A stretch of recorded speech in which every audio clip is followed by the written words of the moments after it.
Turkey's pro-Kurdish leader hopes elections will bring peace to the country as tens of millions head to the polls for the second time in just 5 months. Hundreds attend a funeral procession in the West Bank for a Palestinian attacker after Israel returns his body. And thousands of Qatari students participate in the Robot Olympiad. Good afternoon, you're watching I-24 News. A terror attack was thwarted today in the West Bank Hebron area when a Palestinian assailant attempted to stab an IDF soldier during Palestinian riots. No soldiers were wounded in the attack, but the attacker was shot and killed by security forces. Attacks against security forces have been near daily occurrences as unrest continues in the West Bank. And in other news, Turkey's crucial election is underway amid consistent violence between security forces and Kurdish rebels. Here's more from I-24 News reporter Danny Swibel.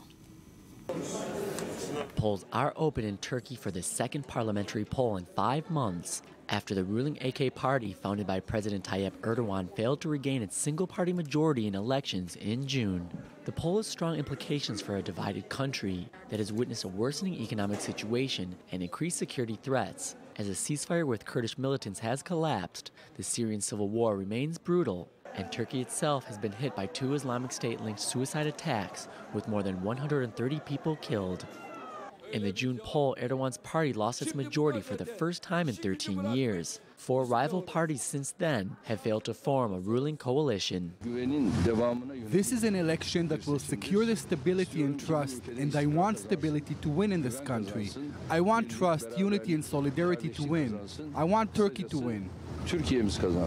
The head of Turkey's pro-Kurdish People's Democratic Party said he hopes the election results will bring peace and calm to the country, a sentiment shared by Kurds voting in Diyarbakir in the troubled southeast. I hope the good results of these elections will be a relief to those who lost their loved ones on the way for peace, freedom and democracy. We have no doubt that results will allow people to be optimistic about the future, no matter what will come out of the ballot box. A recent survey said a late surge in support for the AK party could give it 47.2% of the vote, a tally strong enough to secure more than half of the 550-seat parliament. Whatever the results, worsening polarization in Turkey between religious conservatives who support Erdogan as a champion of the working class and Western-facing secularists suspicious of his authoritarianism and Islamist ideals is likely to remain. And earlier we spoke with I-24 News contributor Laura Wells in Istanbul about the vote. I think a lot of people are fearful about what will happen. They're still in shock that they are having another re-election on November 1st after the June 7th national elections. They, at this point, did not give a clear majority to the formerly ruling party, AK Party. That is the one that President Erdogan had co-founded. Since then, he has become president, and he had to actually resign from his party. He's supposed to be politically neutral as the head of state. But in the past election, he did campaign for the party, and the Electoral Board warned him. So people, especially those that do not support the AK Party, they're wondering when the AK Party will stop. Will this be even the last election? People are even thinking, will there be a third election if AK Party fails to secure a clear majority?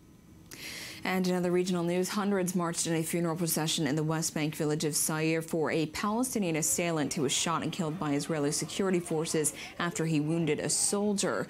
The attacker's body, as per Israeli policy, was held by authorities before burial.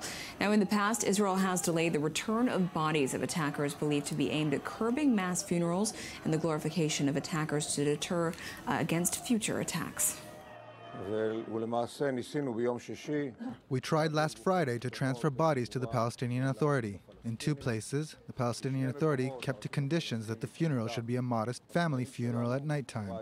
In 1 place, in Hebron, they didn't control the funeral and allowed a mass funeral that we saw as a security hazard.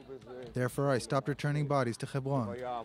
If it's the case that there's a commitment to calm and modest funerals, we will continue returning the bodies. In the case there won't be a commitment, we won't return bodies, and we will bury the bodies on our side.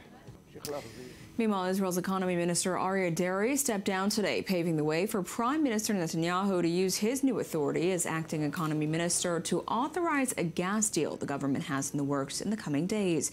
Deri's departure will allow for the implementation of the deal since he refuses to invoke an antitrust law that would affect the move. Netanyahu said the gas deal will create more jobs and bring in billions of dollars worth of investments in the next 2 years. Minister Deri informed me of his intention to resign from the Economy Ministry in order to allow for the completion of the proceedings. The ministry will revert to me and I will authorize the outline.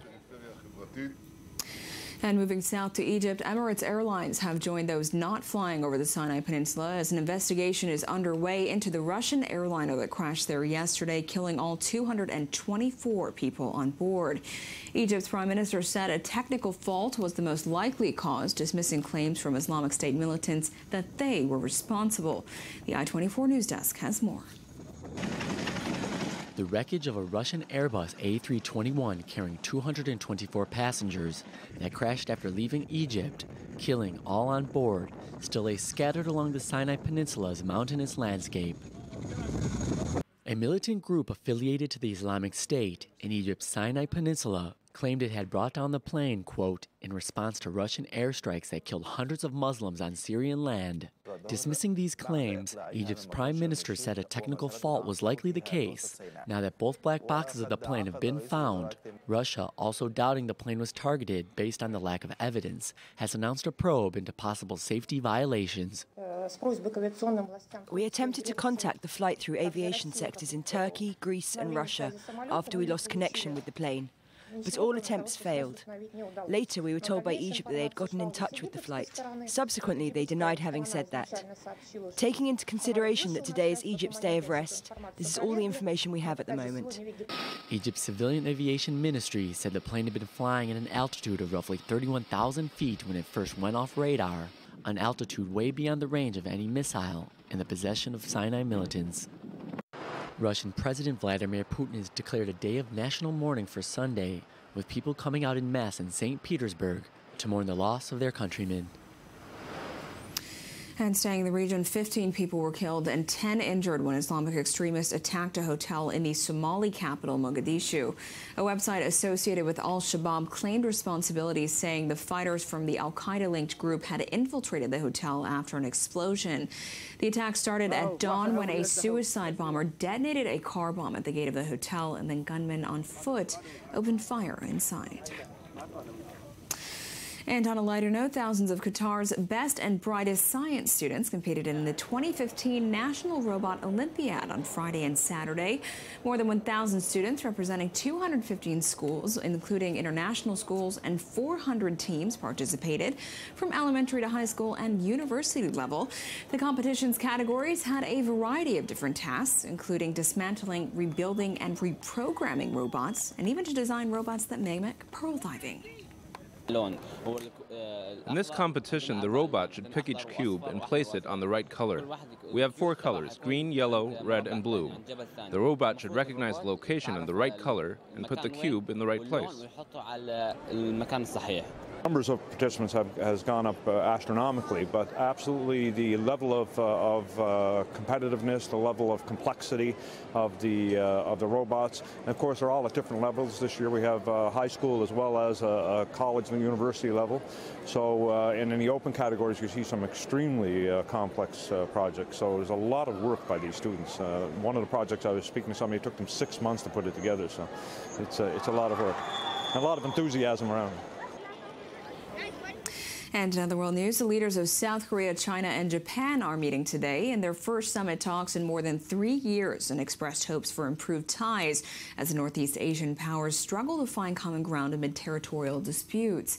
High-level contacts between Tokyo and its 2 Asian neighbors almost disappeared after Japanese Prime Minister Shinzo Abe took office in late 2012. Many in South Korea and China see Abe as trying to whitewash Japanese atrocities from the first half of the 20th century. And these were the latest headlines. Join us again in 20 minutes' time for the latest breaking news.